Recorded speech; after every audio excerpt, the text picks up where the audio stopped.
Do you talk a lot? I mean, Oh, obviously. never stop. Imagine you can't shut him up. Oh. Okay. Okay. I was going down the lines of, open communication. Obviously, that's not a problem for you and Doug. We don't have a problem. No problem. As she probably said earlier on, we tend to finish each other's sentences as well. Hello and welcome to Breathe Strong. My name is Rachel and I'm your host for this podcast. I'm glad to say that I'm joined in the studio today by Charlie, Hello. Max, Hey. Doug, Hello. and Barbara. Hi. Now, you might notice that we've got a slightly different lineup today, and all will be clear shortly.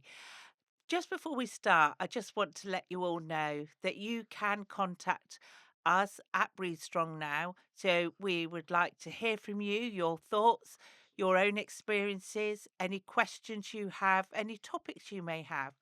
So you can email me, Rachel, at breathestrong@hasag.co.uk, and Hasag is HASAG. We'd really like to hear from you because we want to try and build a community of patients or people living with cancer and their family members to bring you all together. You can also watch us on YouTube. So if you want to actually see what we all look like and the shenanigans in the studio, you can tune in and watch us on YouTube. So our last episode, we talked about relationships. We looked at the different scope of relationships, how they affect all parts of our lives. And so today's podcast, we're going to talk about couples and relationships, hence the reason we have Doug and Barbara and Charlie and Max. So, just to kick us off, thanks very much for agreeing to come in and be brave enough to talk about relationships with both couples in the room. We'll see how this goes as we get on. So, first of all, on our other podcast, we talked about the impact of having a cancer diagnosis on a relationship. And it was really interesting to hear our podcasters' experiences about that. But I'd be really interested to hear about how it's been as a couple because you come as a package. So, how has it been as a couple having a diagnosis of lung cancer and mesothelioma? I don't know who wants to start and talk about that, but Max? Sure. As a team, Batman and Robin, as we call ourselves, yes, it was a shock, but we tackled it head on, didn't we? Very much. With our mindsets, we're very much of what's the problem, how are we going to overcome it, and together as a team, we massively did that, didn't we? Yeah, I just don't know what Still more. doing it. Yeah, absolutely. But I think lots of people that compliment us on how we work together as a team. If I forget something, Charlie will pick it up or whatever, and vice versa. But certainly when it comes from the cancer side of things, I've always been to Charlie's oncology appointments. I've never missed one. And the reason for that, one, is for my own mental health to actually see what's going on with the treatment, etc. But also, there may be questions that I want to ask, and maybe Charlie may forget something to ask the oncology team or even the actual med team. But like I said in my last podcast, it's a team effort, and we are very much in that ilk, aren't we, of supporting each other and tackling hurdles and getting on with it, really. Yeah. And I think you hit the nail on the head in the last podcast when we were talking about this, that it's not just me that's going through this. It's very much both of us. And we've got slightly different parts on this journey. But it doesn't just affect one of us, it definitely affects both of us and our wider circle of friends, family, etc. But like, you know exactly what's going on, when it's going on. The scanxiety affects both of us. That it, well, as I say, it's not just one of us, it's both of us on this. Yeah. And it's, yeah, I think we're really lucky that we have such a strong relationship, and we've always had such a strong relationship. So this is a different test that's come along, but because of work, we've lived in 2 separate countries for a couple of years at a time, and that, you know, uh, kind of a believer in what happened before has prepared you for where you are now. And Right. that's where I go, it isn't cancer that's bonded us, we were bonded already, Yeah. but this is the ultimate test of Yeah. how strong that bond Yeah. is. I thought COVID was going to be that test, but COVID, we Yeah, actually 'cause enjoyed Yeah. COVID well, because I mean, COVID did break up a lot of it relationships, certainly didn't it? did. So, Yeah, yeah. yeah. But And Doug and Barbara, can I just ask a personal question? How long have you been together? How long? Just for 57 years this year. 57 years. Strong. Wow. Mm. Well, congratulations, Barbara, on Much managing that. meaning. I tell you what, I think I need a medal. Yeah. So just thinking, that length of time being together, if you had to give another couple, say somebody was just diagnosed with cancer, be it lung cancer or mesothelioma cancer, what would your hints and tips be, having or continuing to live through this journey? What, Barbara, what would you say to the partner? To the partner, you've got to think positive all the time, and give as much support as you can. But because we've been married so long, I mean, we finish each other's sentences with, joined at the hip, really. Yeah. So this hasn't brought us closer together because we couldn't get any Oh, closer. that's lovely. That's nice. I'll Special. agree with that, yeah. I Yeah. don't often agree with her, but You agree with that? That's really nice. That's Yeah. really nice. So thanks very much for your honesty, Doug and Barbara. And it's interesting that you say that the cancer hasn't affected your relationship. Your relationship was solid before this came along. Yeah. And Max and Charlie, would you agree with that? Or, what would you say as a couple? I think particularly as a gay couple, this often doesn't get talked about, You and okay? So you, apparently I'm the gay one, so Yeah, it's fine. yeah. It's a long story. It's a long story. I'm probably politically incorrect on that, but No, I no, just no. want to I want to make sure that we're inclusive, and Yes. what's your experiences, or what would your advice and support be to somebody facing a cancer diagnosis who may be in a same-sex relationship, for instance? I would say so. Max and I go into every appointment together. I always introduce Max as my wife, so it's not ambiguous who is in the room with me. Yeah. And I don't know whether it's the way that we set that up or that all of my healthcare professionals are more than on side, but I'm answering for you. No, you're going. I think you're always included in the conversation. Max is referenced in my clinical letters. You're given ample opportunity to ask questions as much as I am. So our experience of this has been really positive. Good. But like I say, I also set the scene, so it's not ambiguous why Max is in the room with us. And I don't talk for everyone because I know single sex couples do have different experiences of healthcare, but ours is extremely Oh positive. yeah, massively.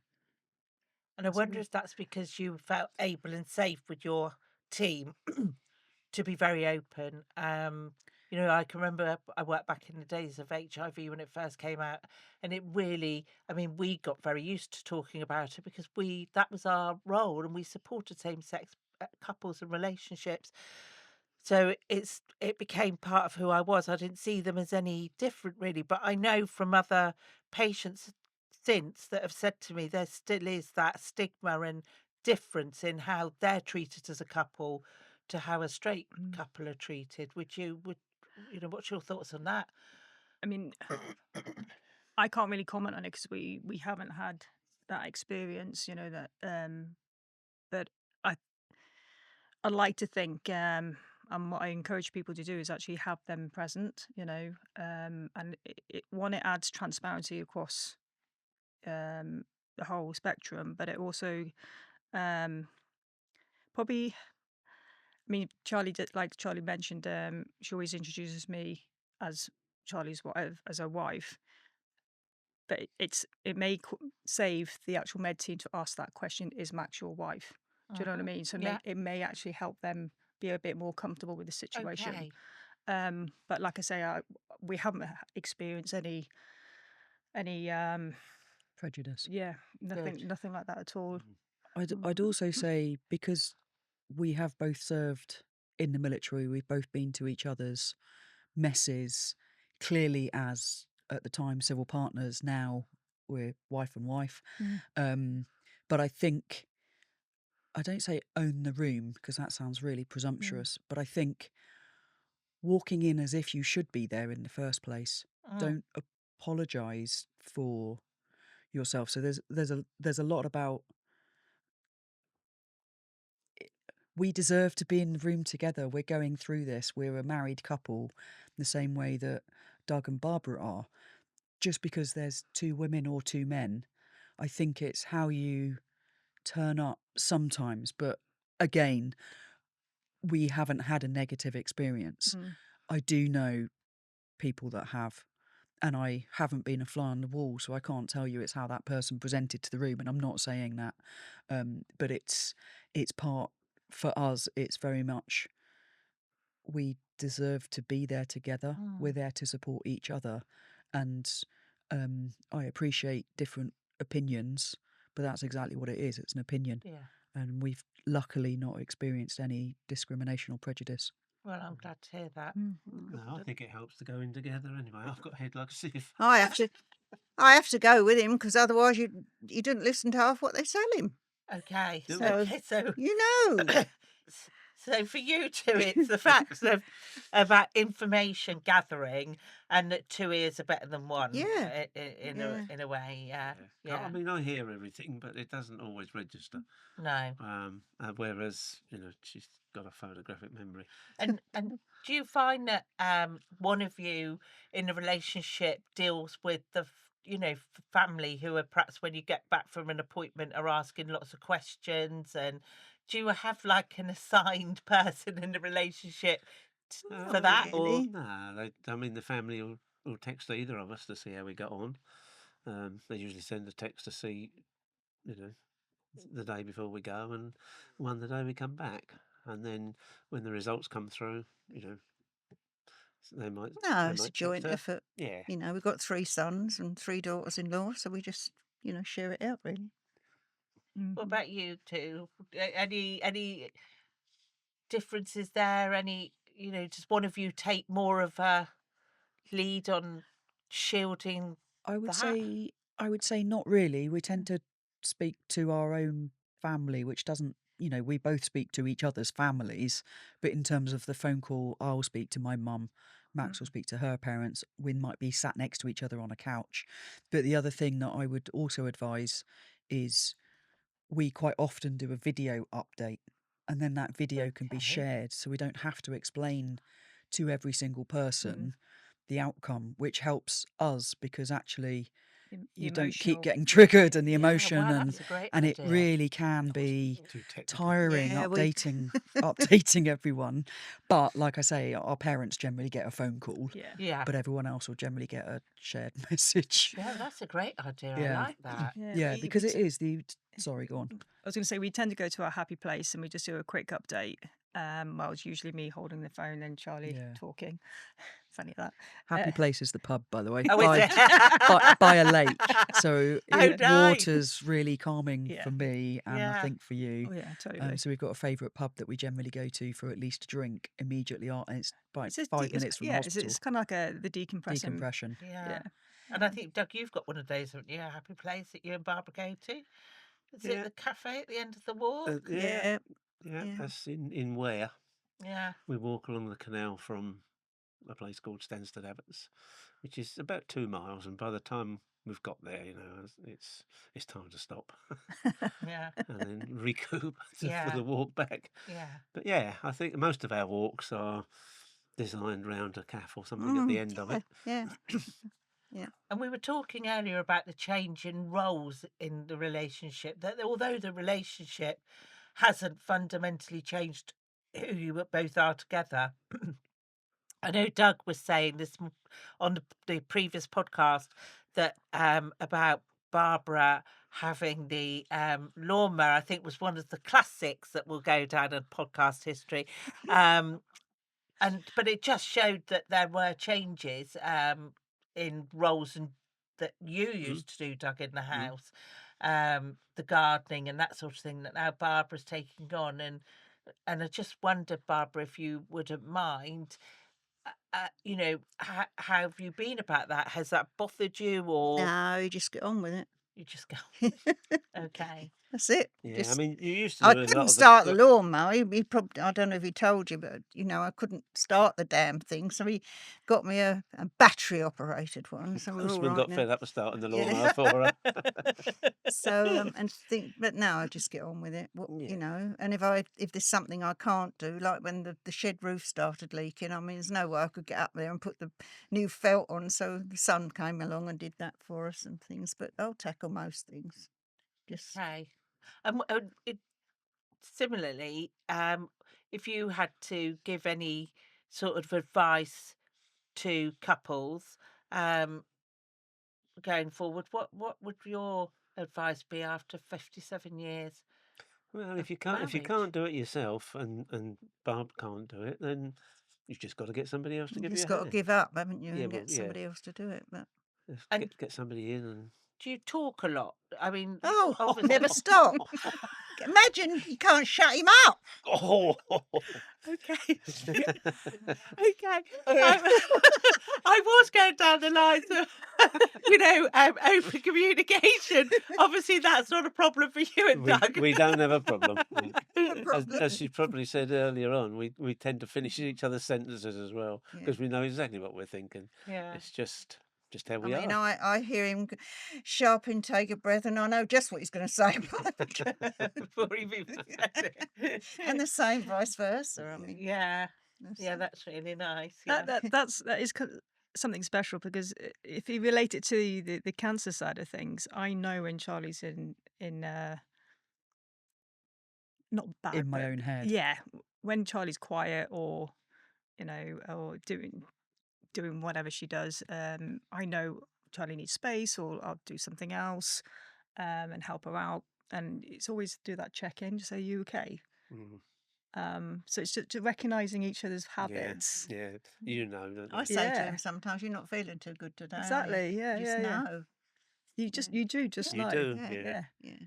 And how do you think you would deal with? So I know some patients um, that are coming to clinic.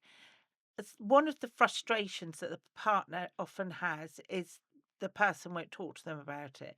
Now, that could be because the person doesn't want to cause distress to their loved one. So they think, and they've often said to me, I can't talk about it to my partner because then they get upset and I don't want to cause them heartache and upset.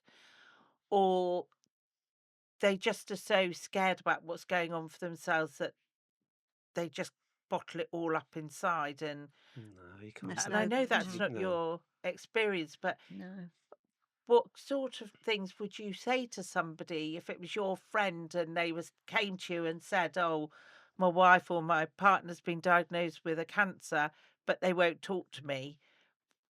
Kind of what advice and support would you give somebody else, another couple maybe? Well, that's very sad if a couple can't talk about it together. I think that's quite sad, but you must, because it does help. Yeah, Mm. If I'm feeling down, then Doug helps me as well because I get upset. of course you do. Mm. So Yeah. We've we've got some friends who unfortunately are going through the cancer journey, not necessarily lung cancer, but another type of cancer. Um, and they are very much yes, they do talk to each other, but they won't talk outside, if that makes sense. And I always encourage the person I'm conversing with is you also need support. You can reach out to this agency, you can reach out to that person, you can reach out to so on and so forth, or even reach out to me. Have that anchor person, if you want to call it that, just to actually have that offload where you can actually confide in someone and just talk very freely and willingly. And it may not be to either the loved one or um, the cancer patient. But it is important, like you say, to talk, because it's not good bottling things up. No, It really isn't. doesn't solve anything, does it? I think No. it makes them worse. Mm, I've spoken before that I receive counselling, and I'm extremely grateful for that counselling. And a couple of times we've had a conversation which, and Max has sort of said, you can talk to me, and we do talk about a lot of things. most things. I would say 98% of what I'm going through, but there's 2%, and you hit the nail on the head, Rachel. Of sometimes what's in my head, I don't want to talk to anyone I know, to be honest. And the counselling allows me to put that outside of my friends, family, loved ones, because there are bits of this where I know, sadly, my journey will affect others. Once it stops, as much as it's no longer my problem at that point. So basically, let's face it, at some point I am likely to die of stage 4 lung cancer, and those that are left behind will have to deal with that. I know that. As much as it's not my problem when that happens, it's very much inside my head that my journey is going to affect everyone that loves me. Yeah. And that's the bit that I really don't want to talk directly to Max about, even Yeah. though we're sat next to each other right now. But that's why, for me, we talk about almost everything, but there's bits in this journey that I talk to my counsellor about. There's Right. also an element of anger as well. Yeah. I've certainly been angry about the situation, and I don't want to. Sometimes I don't want to express the anger with Charlie, because it's my anger, it's my frustration about the situation. But like I can't emphasize enough that you need to have that support line, whether Yeah. it's with each other or whether it's someone else. You need to have it, because it's not healthy. It really is not healthy. No, no. Not for the relationship as well as the person Yeah. and everybody else, but it just Yeah. strongly You encourage it. said that when we watched the podcast last night for the previous, that you sounded as if you'd come across angry. Yes. Yeah. Yeah. But I think it's okay to be angry, and I think this is the thing. Often we don't talk about things openly because we don't think it's okay to come across as being angry or to be upset. But actually, it is okay to be angry and upset, and to feel able to say, I'm really angry about this. And I have had relatives say to me before, I'm so angry, Rachel, I don't know what to do with myself. I'm so angry that this has happened to my loved one. And the impact, like you say, Max, and Charlie, you were saying the impact not just on the person who's got the cancer diagnosis, but the impact on the partner. So I think it's good that you've said about your counselling, and I know that EGFR Positive UK have counselling, and so does HASAG. But if you're not in the area to access some counselling support, please reach out for either your lung cancer nurse specialist and ask her or him, is there counselling available in your hospital, or go to your local cancer information centre. Most hospitals will have a cancer information service with counselling attached to it, and other charities as well, like Macmillan or Roy Castle Lung Cancer Foundation. They offer counselling as well for patients affected by a cancer diagnosis. So please, I think one of the messages that's coming out is please don't sit there and bottle it up. Even if you don't talk to each other about it, as Max was saying, find someone else that you can talk to so that you get that opportunity to offload your feelings and anxieties and anything else that you're thinking. And I know we've said before in our podcast on mental health about how talking about things that are inside and scary for us, sometimes when we talk about it and we say it or even write it, then those fears can become less. Yeah, it's Yes. almost, for me, it's getting it out of my head. Mhm. So I haven't tried journaling, I have to be honest. But I know through work, I'm a if I verbalize something, so I'll, an idea, a project, the more I talk about it, the more I actually calm my head down. And I absolutely the same with the cancer journey of, and let's face it, I think we also mentioned this at the mental health podcast. It's not normal for us individually, but what we're experiencing is fairly normal for cancer patients. And we only experience the world through our own brain and eyes and mind. But actually going and seeking a professional support person, if you feel that's useful, what we're going through and what one is experiencing is natural for what we're going through. It's just odd for us as individuals. Mm. Yeah, thank Yeah. you. Yeah. And Doug, have you got anything you wanted to add to that? No, I don't think so. I think that's covered just about everything. It is, you've, as a couple with Charlie and Max and us, you've got to talk to one another. There's no point in just sitting in a corner and moping. Get on with it. Yeah. It's And it's sometimes hard sometimes. it is hard. And I was going Yeah, to say, sometimes it's about maybe having somebody to start that conversation for you, because sometimes knowing how to talk to each other and open up difficult conversations in a relationship that may cause the other person to be upset, sometimes we don't know how to open those conversations in the first place, do we? But touching on that, it's the longer you leave it, the harder it will be to actually bring up the conversation or that topic. So the sooner you can have the opportunity to chat, we've certainly, discovered that. Transparency is key. Honesty is key. Having that open and honest dialogue makes the relationship stronger. And that's not just with us two. That's with the med team, with the friends and family, everybody who's on this journey with us. I think that is key. Is just don't bottle things up and leave it later and later and later, because it becomes more difficult.